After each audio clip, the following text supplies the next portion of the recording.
नमस्कार, आप देख रहे हैं कैपिटल न्यूज़। मैं हूं प्रफुल्ल गिरी। पलामू में जिस तरीके से गर्मी चरम पर है, ये कहना गलत नहीं होगा कि आने वाला दिन जो है, वो बेहद खतरनाक होने वाला है। जिस तरीके से टेम्परेचर बढ़ रहा है, लोग घर से बाहर निकलने में अब कतरा रहे हैं और अब वो दिन दूर नहीं, जब लोग घर से बाहर निकलेंगे और फिर सही सुरक्षित वापस लौटेंगे कि नहीं इस भीषण गर्मी में, इसका भी ठिकाना नहीं है, जिसकी बानगी देखने को अब शुरू हो चुकी है। और इस मुद्दे पर हम बात करने के लिए हमारे साथ पर्यावरणविद डॉक्टर कौशल किशोर जायसवाल हैं, वन राखी मूवमेंट के आप प्रणेता हैं। इन सब बातों पर हम चर्चा करेंगे, लेकिन आज जो सबसे बेहद चिंता का विषय है, ये बढ़ता हुआ तापमान। सबसे पहले तो आप ये सवाल आप हमसे पूछे, इसके के लिए मैं बहुत बहुत धन्यवाद देता हूँ आपको। और मैं बताना चाहता हूँ कि टेम्परेचर एक पलामू का मामला नहीं है, पूरा वर्ल्ड का मामला है। और वर्ल्ड का मामला इसलिए हुआ है कि प्रदूषण बढ़ रहे हैं। तो प्रदूषण, जितनी भी गाड़ियाँ चल रही हैं, जितना भी उद्योग लगे हुए हैं, तो जितना प्रदूषण बढ़ेंगे तो ये धरती के सब कुछ प्रभावित, सजीव निर्जीव जो भी हैं सब प्रभावित करेंगे। तो ये प्रदूषण पर सबसे पहले काबू पाना होगा। इसके के लिए 2-3 उपाय है। 2-3 उपाय में क्या है कि सबसे पहले तो जो परमाणु ऊर्जा है उसको सरकार को बंद करना होगा। सौर ऊर्जा और पवन ऊर्जा का अधिक से अधिक इस्तेमाल करना होगा। और तेल वाली ऑयल की जो गाड़ियां हैं, जितना भी स्कूटर है, जो भी है गाड़ियां हैं, ये सब के लगभग बंद करना होगा। जब आपको याद होगा कि जब कोरोना आया तो प्लेन से लेकर ट्रेन तक बंद हो गया, तो हर एक 15 दिन पर पानी गिर रहा था, उतना टेम्परेचर भी नहीं था। तो उसका कारण क्या था? कारण यही था कि प्रदूषण पर कंट्रोल एक बैग प्रकृति करा दिया। तो प्रकृति के सामने तो किसी को कोई चलता नहीं है, आप भी जान रहे हैं। तो इसको जब तक हम प्रदूषण पर काबू नहीं पाएंगे, प्रदूषण एक मानव जैसी शत्रु जो अंग्रेज था, वो तो छोड़ के भाग गया, हम लोग को आज़ाद कर दिया। लेकिन प्रदूषण नामक शत्रु से आज़ादी की दूसरी जंग अभी सबको लड़ना और जीतना बाकी होगा। जैसे प्रदूषण, कई प्रकार के प्रदूषण होते हैं। प्रदूषण, ध्वनि प्रदूषण, वायु प्रदूषण, जल प्रदूषण, सामाजिक प्रदूषण, धार्मिक प्रदूषण, बहुत सारे प्रकार के प्रदूषण होते हैं। लेकिन जो वायु प्रदूषण जो है, ये सबसे ज़्यादा खतरनाक पैदा हो रहा है। इस पर सबको काबू पाने के लिए सरकार से मैं आग्रह करूंगा आपके माध्यम से कि जितनी भी गाड़ियां कंपनी से निकले उसमें वाष्प सिलेंसर लगा हुआ रहना चाहिए। जितनी भी चिमनी बने हुए हैं, जितनी भी उद्योग लगे हुए हैं, सभी उद्योग पर वाष्प चिमनी लगना चाहिए। जब वाष्प चिमनी लगेगा तो स्वाभाविक बात है कि प्रदूषण घटेगा।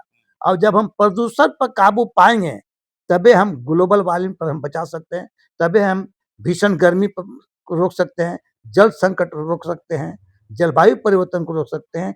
सारी सारे फसाद का जड़ अगर है तो है प्रदूषण। इसीलिए मैं किसान को, आज 60 साल पहले किसान को मैं क्या कहा, किसान वृक्ष खेती करे, उसको अकाल सुखाड़ का भय नहीं है, आपका फिक्स डिपॉजिट के समान है। किसान को कहा गांव में और शहर में आकाश बाग, क्योंकि 90% भूमि जो है शहर में पक्का है, तो वहाँ मकान, वहाँ पेड़ कहाँ लगेंगे, पौधा कहाँ लगेंगे। दूसरे के लिए आकाश बाग, हमारे छत के ऊपर, पर्यावरण भवन के ऊपर जो है आकाश बाग, उसमें नींबू, शरीफा, आम, अमरूद इत्यादि सब पूरा बगीचा लगा हुआ है। तो शहर में धूल, धुआं, हल्ला, ये शहर का पहचान है। तो इसको आप गाड़ियां अधिक, मानव आदमी आदमी गाड़ी भी अधिक, ये सब अधिक है, तो प्रदूषण भी अधिक है। एक सवाल और हम आपसे पूछना चाहेंगे। आपने गाड़ियों को इसके लिए जिम्मेदार बताया और तमाम तरीके से जो अभियान चल रहे हैं, आप खुद वन राखी मूवमेंट के प्रणेता हैं, पेड़ लगाने पर जोर दिया जा रहा है। आप वैश्विक स्तर पर इस समस्या को दिखा रहे हैं या बता रहे हैं। लेकिन खास तौर पर चूंकि कैपिटल न्यूज़ पलामू के मुद्दों पर बात करता है, पलामू बेस्ट की हमारे क्षेत्रीय न्यूज़ चैनल है। हम अगर पलामू की बात करें, तो पलामू में जिस तरीके से खनन का कार्य होता है और ये सर्वविदित है कि खनन जब होगा तो जितनी चट्टानें सामने होंगी, वातावरण उतना गर्म होगा। ये कितना प्रभावी है और इस पे कितना रोक लगाने की आवश्यकता है?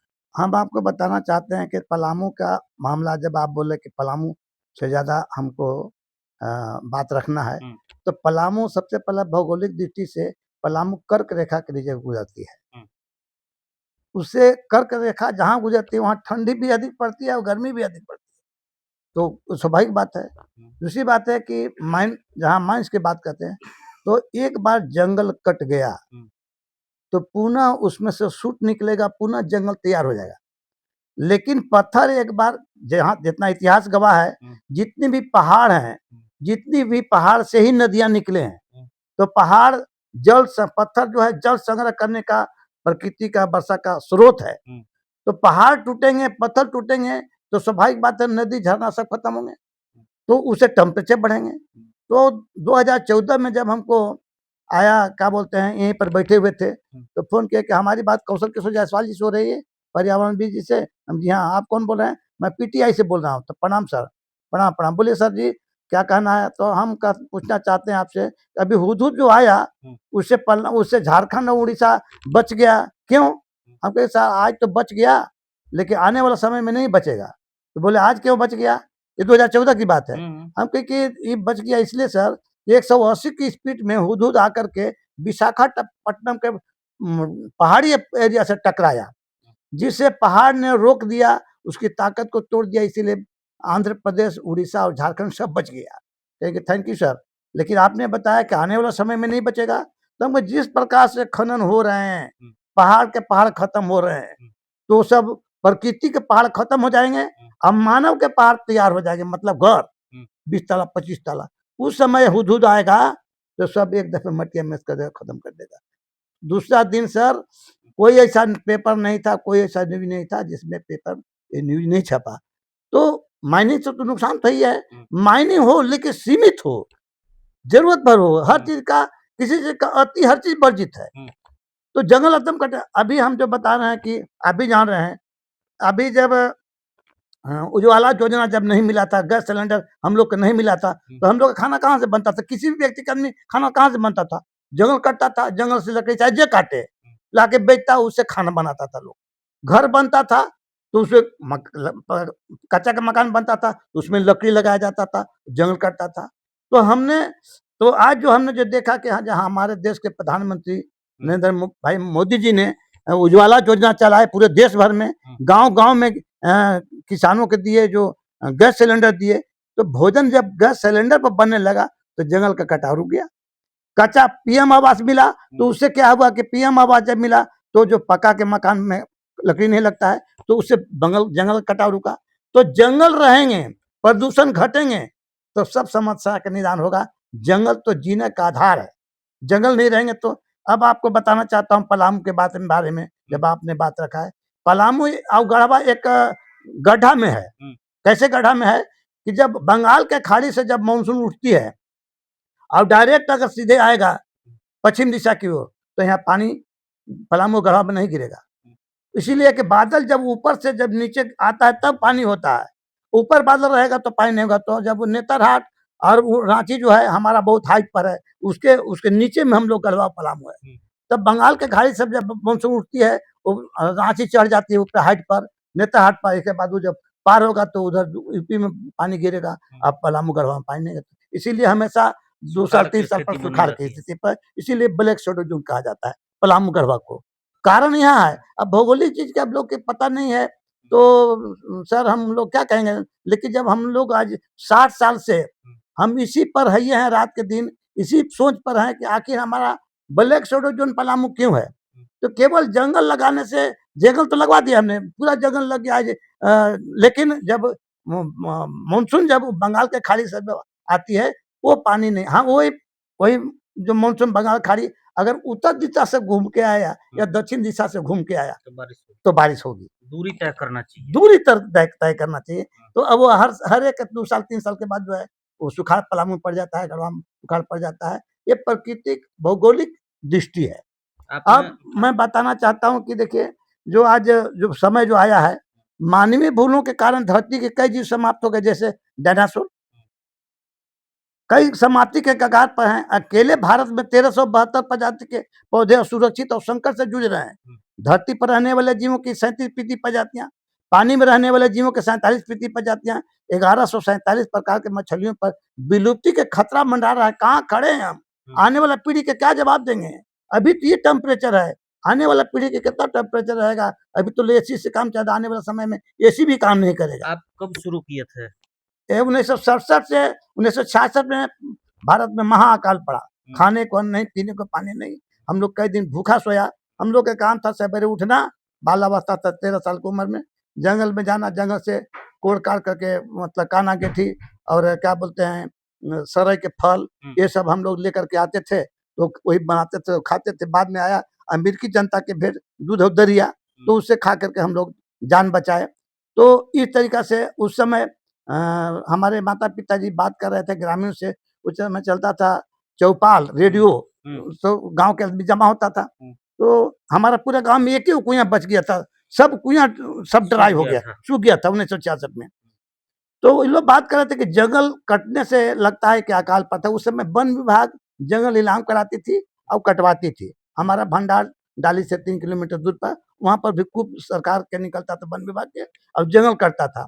तो हमने सोचा कि जब जंगल घटने से कटने से अकाल पड़ता है, तो दोबारा इस जिंदगी में अकाल न पड़े, इसके के लिए हमने 67 से अपने जन्मभूमि पौने 8 एकड़ पर 7.72 एकड़ पर हमने माता पिताजी के सहयोग से हमने जंगल लगाओ जंगल बचाओ अभियान हमने शुरुआत किया, और उस शुरुआत किया और किसानों को प्रेरित किया लगाने के लिए। उस समय किसान कहते थे ना, जमीन पर जंगल लगा देंगे तो सरकार हम लोग की जमीन ले लेगी, क्योंकि उस समय सरकार जंगल कटवाती थी, नीलाम करके कटवाती थी। तो उसमें वो लोग डरते थे, लेकिन हमने हारा नहीं, हम लोग अथक प्रयास किया, लोगों के लगवाने के लगाया भी।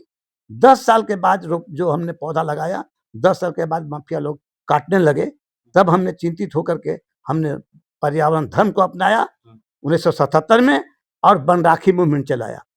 तो ये वन राखी मूवमेंट पहले 10 वो 12 आदमी महिला के लेकर के चलाया, अब धीरे धीरे बढ़ते गया। अब आज इतना स्थिति बढ़ गया कि आज सर आज Nepal, Bhutan, Burma, Singapore, Malaysia, Azerbaijan, Thailand, Indonesia, Japan, Vietnam समेत देश के 26 राज्य के 181 जिलों में 65 लाख पौधों का निःशुल्क वितरण सह रोपण किया, और लगभग 26 लाख वन वृक्षों पर रक्षाबंधन कर लोगों को पर्यावरण धर्म के पाठ पढ़ाया। क्योंकि पर्यावरण धर्म है क्या? पर्यावरण धर्म जीने का आधार है। इसलिए पर्यावरण धर्म के पहला मूल मंत्र में क्या है कि प्रत्येक व्यक्ति अपने जन्मदिन पर, कथा पूजा, श्राद्ध पर, कोई भी शुभ कार्य पर, शादी विवाह पर एक पौधा लगाने या दान करने के विधान है। दूसरा, कोई लाचार बीमार व्यक्ति अगर है, दुर्घटना एक्सीडेंट हो गया है, तो उसको जान बचाने का काम करना है।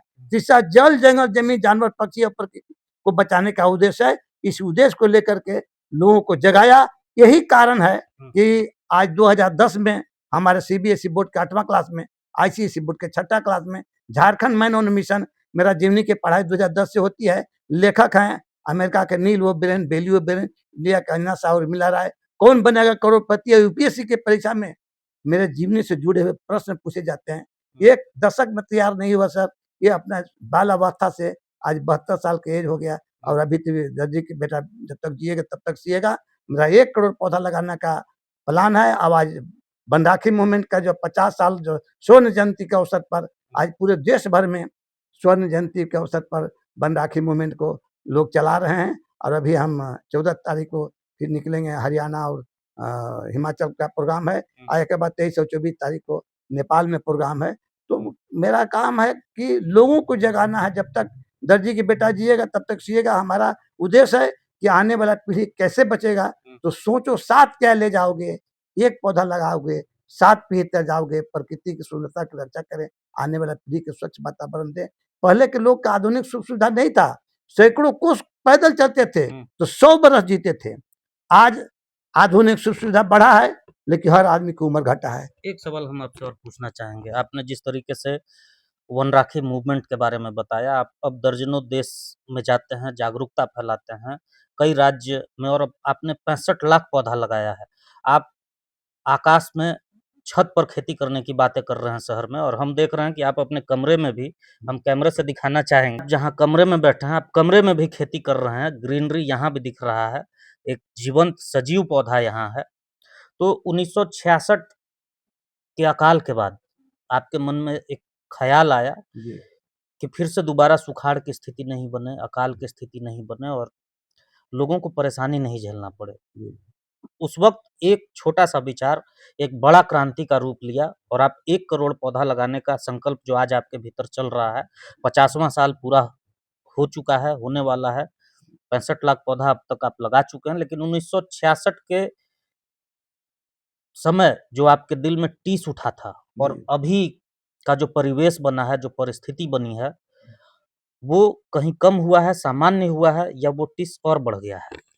इसमें देखिए, लोगों में उस समय पौधा के लगाने के बारे में तो लोग के जानकारी ही कुछ नहीं था। जब हम उस समय कहे लोगों को कि आप पौधा लगाइए, आज बोतल में पानी लेके आने वाला समय में बोतल में पानी लेके चलना पड़ेगा, तो लोग पागल कहा। लोग हम लोग के कहे कि आने वाला समय में ऑक्सीजन का सिलेंडर लेके पौधा लेके चलना पड़ेगा, तो लोग पागल कहा। पौधा लगाने पर लोग ध्यान नहीं देते थे। लोग कहा कि ना बाबू, ई गछिया पर 1 घंटा से रउआ भाषण देवे छियै। हम कहे बाबा, आज तो हम अकेले भाषण दे रहे हैं, आने वाला समय में सबके भाषण देना पड़ेगा। जब कोरोना आया तो बताया कि पैरवी पैसा परिवार किसी के कोई काम नहीं आया। काम आया क्या? ऑक्सीजन मिलता कहाँ से है? पेड़ से है। तो उस ज़माने में, अब आज के ज़माने में, उस ज़माने में कोई व्यवस्था नहीं था। आज के ज़माने में आधुनिक सुविधा इतना बढ़ गया है कि वही तो बता रहे हैं कि पहले के लोग के आधुनिक सुविधा नहीं था। हमने कर्नाटक में गया 2008 में। 8 में गया तो लोग का, जब 25 साल में, जब 1983 में पहला बार गया था, और जब 25 साल पूरा हुआ तो कर्नाटक में दोबारा जब गया, तो मैं कहा कि आधुनिक सुविधा की इस्तेमाल कम से कम लोग कीजिए, अन्यथा आने वाला दिन जो है बहुत बुरा हाल होगा, क्योंकि प्रदूषण ज़्यादा बढ़ रहा है। ऐसी चीज़ का इस्तेमाल कम से कम किया जाए, कीजिए, ज़्यादा नहीं लेकिन कम से प्रयास हमेशा किया जाए कि अगर 1 किलोमीटर जाना है पैदल, तो गाड़ी से नहीं, पैदल चल जाइए। हर आदमी मिलकर के, दुनिया के तमाम आदमी मिल करके सब कुछ चाहेंगे कि हमको प्रदूषण पर काबू पाना है, तो निश्चित रूप से कहीं न कहीं हम प्रदूषण घटा सकते हैं। एक और सवाल हम आपसे पूछना चाहेंगे। आपने पर्यावरण धर्म के बारे में बताया। हम लोग हिंदू, मुस्लिम, सिख, ईसाई धर्म के बारे में बचपन से पढ़े लिखे। हमने भी पहली बार पर्यावरण धर्म को देखा और जाना तब, जब आपके पैतृक गाँव में हम पहुँचे थे और नेपाल से और यूएसए से लोग वहाँ अतिथि पहुँचे हुए थे, पर्यावरण ज्ञान मंदिर का उद्घाटन करने। जहाँ हमने एक मंदिर देखा, जहाँ हमने हज़ारों अलग-अलग दुर्लभ प्रजाति के पेड़ देखे और जहाँ अपने धर्म को साँसों से जोड़कर दिखाया कि आप, जब तक आपका साँस है, तभी आप किसी धर्म को मान सकते हैं, पूजा कर सकते हैं। तो आपके जीवित रहने के लिए, आपको साँस लेने के लिए जो सबसे प्राइमरी चीज़ है, जो सबसे प्राथमिक चीज़ है, वो आपका साँस है और वो आपको मिलेगा पेड़ से। और उसे आपने धर्म बना दिया कि जिस तरीके से आप धर्म को मान रहे हैं, तो कोई भी धर्म, कोई भी कर्म तभी सफल होगा जब आप जीवित होंगे।